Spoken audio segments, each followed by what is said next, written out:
Hey guys, welcome back here to Intuitive Angling, and appreciate you guys joining me for today's video.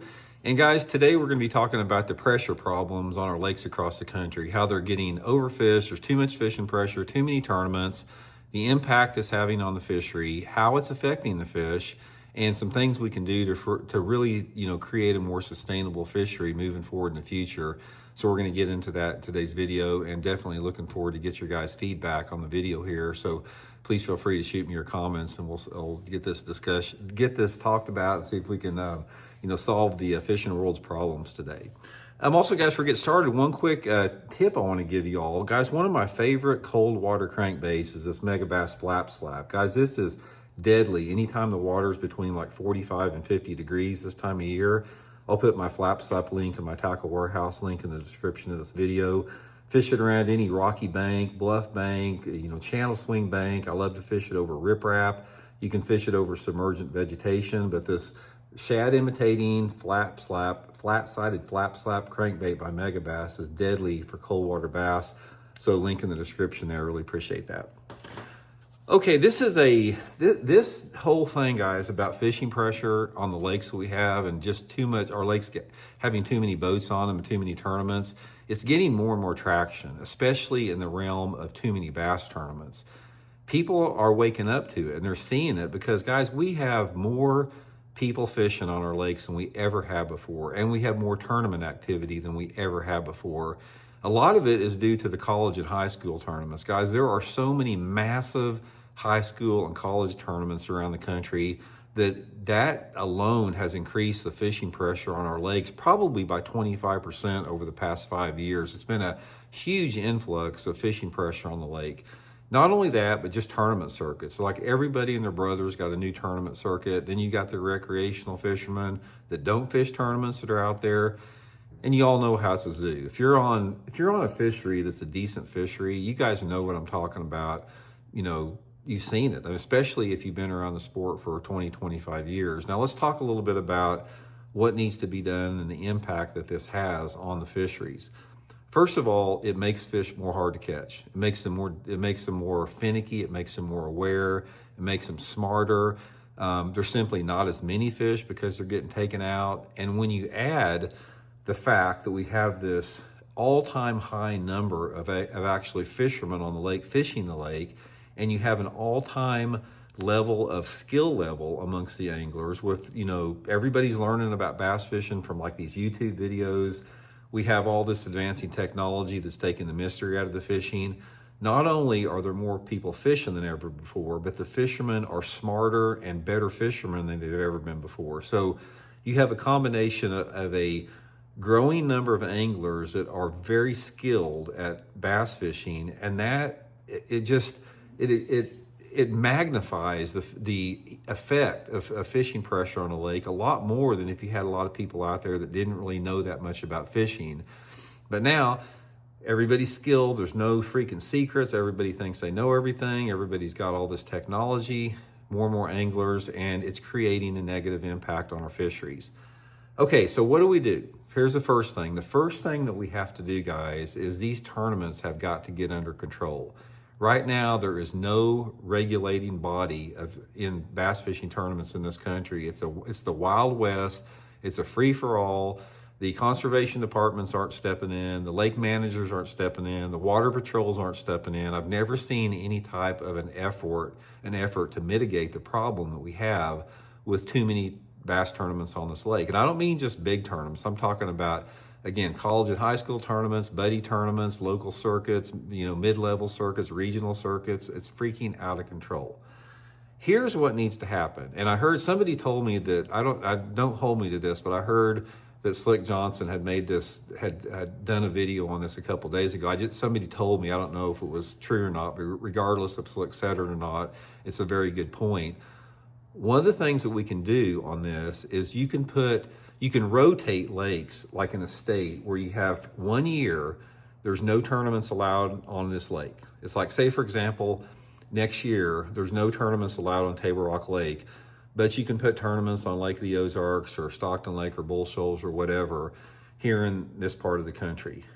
Give Table Rock a break for a year, and then the next year you rotate it. Next year, no tournaments allowed on Lake of the Ozarks, And you do that throughout, you give the fish a chance to freaking not only reproduce, but just to get a break from the fishing pressure a little bit. You can still fish and you can still go out and enjoy fishing on the lake, but just no tournament fishing. The impact that would have on sort of like resetting the behavior of a bass population, and also, protecting the spawn, protecting the fish from delayed mortality. We all know that bass tournaments freaking kill a ton of fish, especially in warmer weather months. So you got the combination of the fish kills from delayed mortality, you got the fish kills from all the live scope barotrauma issues that forward-facing sonar creates. You have people jerking fish off of the beds in tournaments that don't survive. Just rotate it and give it a break. It's not going to kill them. If you're a local tournament director or whatever, not a big deal.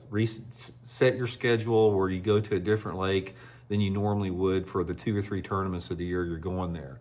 That would be that would have a huge impact on the sustainability of our fisheries across the country. The next thing that we have to do, and I've talked about this before, I've mentioned it in some of my other videos, but it's worth reiterating, is we have got to have more water to fish, especially if we're having an increasing number of people fishing and doesn't look like it's going to go backwards. We have got to create some type of a program within this country where we're building more lakes. Now, I know that the days of building those 50,000 acre lakes are probably over, but they're not over for building smaller fisheries around the country, around like every type of suburban or urban area. It's like every single area around this part of the country has the potential to create multiple, like 200 acre to 1,000 acre lakes. It's not that difficult to do that.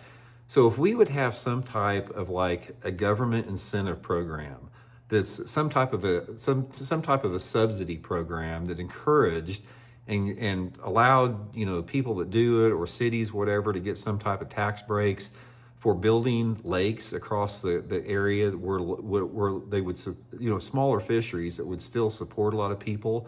Not only is good for the economy, it's good for it creates more wildlife habitat, for the sustainability of water-oriented wildlife habitat. It takes the pressure off the big lakes.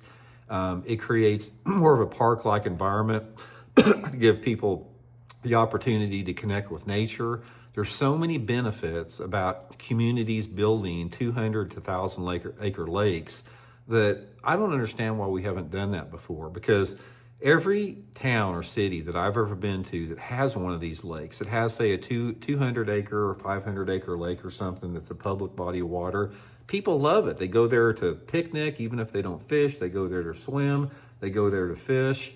That is one other option that we need to do with that. But again, like anything else, you have to have politicians in the positions of power that put forth that legislation. It's not that big of a deal. Think about this, guys. If you were, like in Missouri here, if you were a state senator or some type of a congressperson that put forth this bill that says, okay, we've got this bill that we want to put forward, that we're gonna dedicate so many millions of dollars in tax funds to build these fisheries across the lake. I don't understand how anybody couldn't get behind that, to take those pressure off the bigger lakes. But inevitably, it's like something's got to be done with it. If not, we're going to wind up like in Japan. If you guys have ever been over to Japan fishing, which I have several times, it's wall to wall. I mean, you'll get out there, guys, and you can basically cast to every boat around you. It's like, do we really want that here? I mean, do you want to go out on your favorite lake and not have any peace or serenity or any water to yourself, or it's just it's just like shooting anglers in a barrel type of a thing? So something's got to be done with it. Like I said, it's sort of one of the, I guess it's one of the inevitable problems that comes with population growth, is the balance and sustainability. And we sort of are reaching that point right now. Like I said, over the past 2 or 3 years, I've seen more people talking about it, about our lakes are more heavily pressured than ever before, and the fish are reacting to that. And there's not a positive out of it whatsoever. But that's just a few solutions that we can do, some realistic solutions that I think would definitely make things better for not only us, but the future generations of anglers. So anyway, guys, drop a comment. Let me know what you guys think about it, and we'll talk later. See you.